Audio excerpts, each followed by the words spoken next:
Hello there, Pixies. It's November and we have about 2 weeks left until the official release of Fantastic Beasts: The Crimes of Grindelwald. And so, to celebrate the occasion, I thought that I would make a few videos in a little series about the first film. And in this video, I wanted to talk about the actual film as a whole, a review, so to speak, because I realise I've never reviewed the film on my YouTube channel, and that's pretty crazy considering what this channel is about. If you are new here, welcome. I am Rihanna and I post Harry Potter videos every week and Fantastic Beasts videos every week so that Potter fans and fans of the Wizarding World can relive their love of Harry Potter every week. And if that sounds like that's cool to you, then why not click that subscribe button down below and the notification bell next to it so that you never miss a video from me. I can't talk about Fantastic Beasts and where to find them without first talking about my initial reaction to the news that we're going to be making this film in the first place. And honestly, I was not sold, and I sort of lost faith in humanity. Okay, that's a bit of an exaggeration, but I wasn't sure this was going to be a good idea, because anyone who knows Harry Potter knows that Fantastic Beasts and Where to Find Them is a Hogwarts textbook by Newt Scamander, and I thought to myself, how is J.K. Rowling going to make a story out of a Hogwarts textbook? Now, of course, we do know that it's not about the textbook so much now, but then I was very scared. I thought maybe she was just trying to cash grab, and I'm really sorry that I thought that, because there are a lot of things about this film that I do like. But I think it's fair to start with the negative points, because we gotta get those out of the way before I gush about the good points of the film.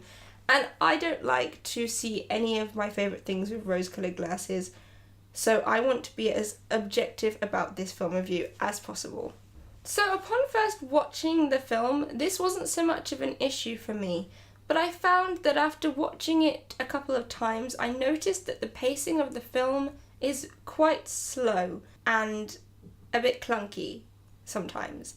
Now, this is probably to do with the fact that J.K. Rowling has never written a screenplay before. This is her first time reading a screenplay, and so there will be quite a few things that I could nitpick at if I wanted to, and pacing happens to be one of those things. Upon watching it, and this is the first time round as well, I just felt that there were too many storylines going on in this film.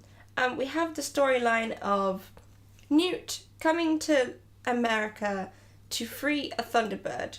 We have the storyline of Newt also in the background writing a book called Fantastic Beasts and Where to Find Them. We also have the storyline of Grindelwald. We don't know that at the start, but we know we have the storyline of Grindelwald. We have Credence's storyline. You also have the storyline of Newt trying to find the creatures and put them back into the suitcase. And then all these storylines put together, which some of them are comedic and some of them are not so comedic and are very dramatic and serious.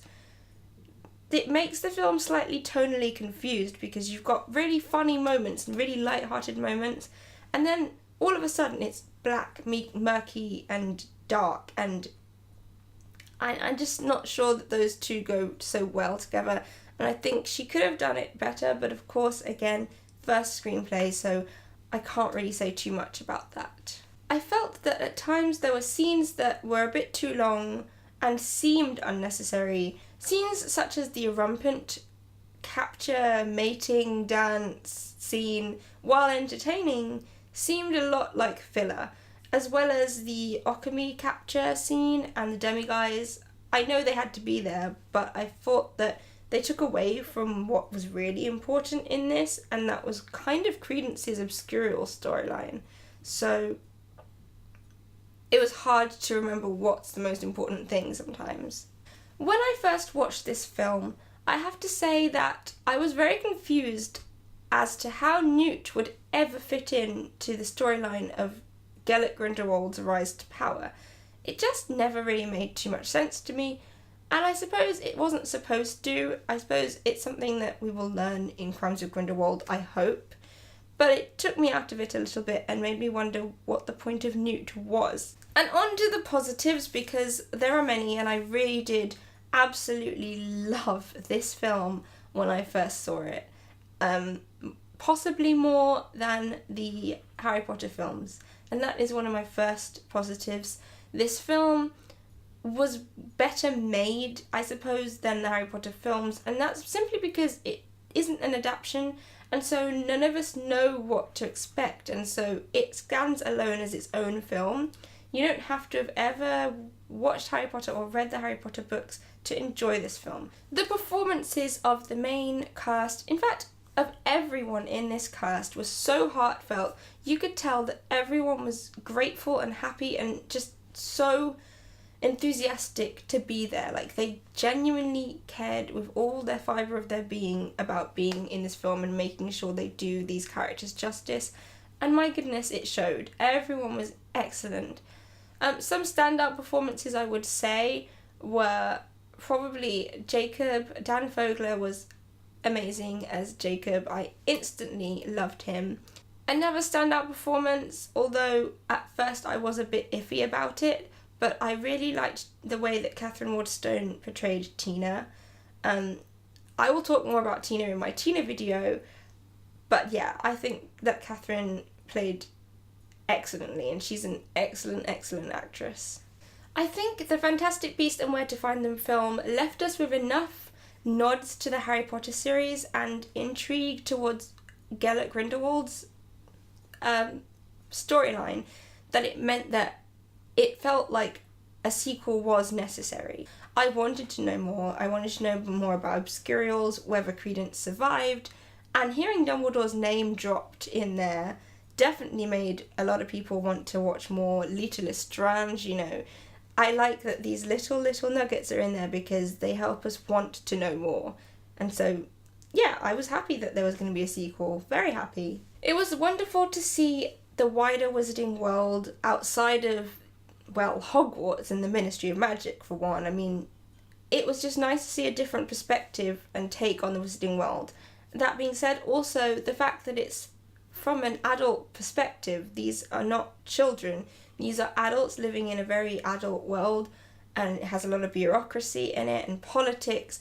That's really interesting too, and I liked that fresh perspective because a lot of Harry Potter fans have grown up a lot now, and so they're going to want different things. I think the fact that David Yates is the director of this film is also a big bonus because he keeps the same sort of tone as his last four. He keeps the tone of the last 4 Harry Potter films, but makes it fit with the world that we're currently in. Another positive is the very fact that J.K. Rowling did write this screenplay. I don't know. Call me crazy, you can, but I think for a first screenplay that it was excellent. I mean, sure, I've already mentioned the negatives of it, but I think it was a darn good screenplay. I read the screenplay, and the little bits in it that you wouldn't notice, really cool. And I'm really proud of her. I don't know her, but I'm really proud of J.K. Rowling for stepping out of her comfort zone and trying something new and giving us this beautiful film filled with the theme of love. That's another thing. It's nice to see that theme of love is still running through the Harry Potter and Wizarding world. It's a darker way of looking at love, but love is still there, and I think that that's really important, and I'm glad that it's still a theme in the film. So, in conclusion, I have to say that from the first watch, I was so impressed with the uniqueness of this film, and yet the familiarity and the way that it drew me back in, and it made me fall in love with the magical world again.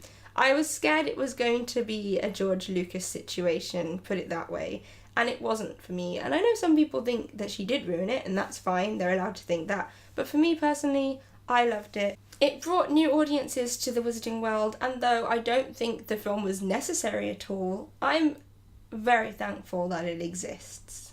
If you liked this video and you want to see the rest of the videos that will be coming up about Tina, Newt, Jacob and Queenie, Feel free to subscribe to my channel and share this around if you enjoyed it.